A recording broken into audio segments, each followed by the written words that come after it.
Selamat datang di Bijak News Selasa 6 Mei 2025 bersama saya Elis.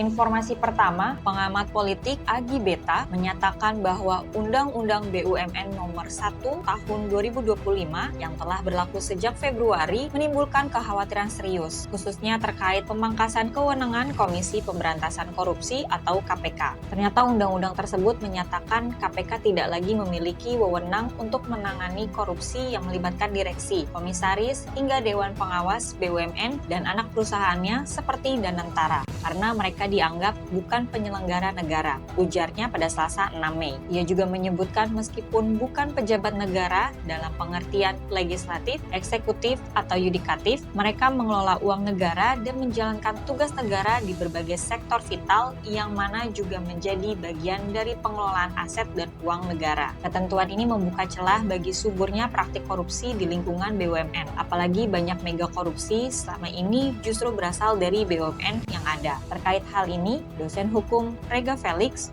telah mengajukan uji materi ke Mahkamah Konstitusi untuk menggugat pasal-pasal yang memisahkan kerugian BUMN dari kerugian negara karena dinilai melemahkan upaya pemberantasan korupsi. Pasal-pasal yang dianggap bermasalah antara lain, yang pertama, pasal 3X ayat 1, yang kedua, pasal 4B, yang ketiga, pasal 9G, dan yang keempat, pasal 87 ayat 5.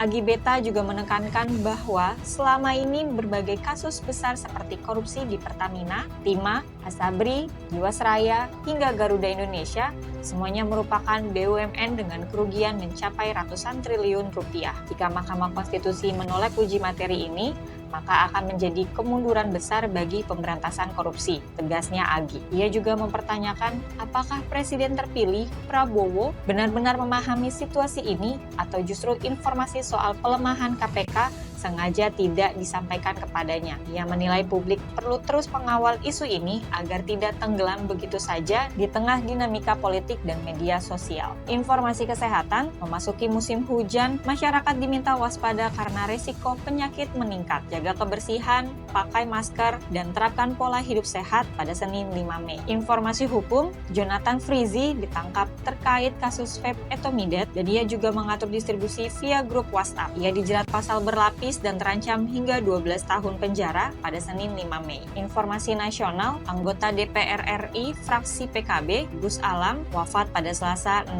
Mei pagi. Jenazah disemayamkan di Rumah Sakit Budi Rahayu Pekalongan. Ketua DPRD Kendal mengenangnya sebagai sosok panutan yang berjasa membesarkan PKB. Informasi luar negeri, Nippon Telegraph dan Telpon Jepang klaim ciptakan drone pertama yang bisa panggil petir serta dapat terbang dan berpotensi gantikan penangkal petir konvensional di masa depan. Sampai bertemu di informasi bijak berikutnya.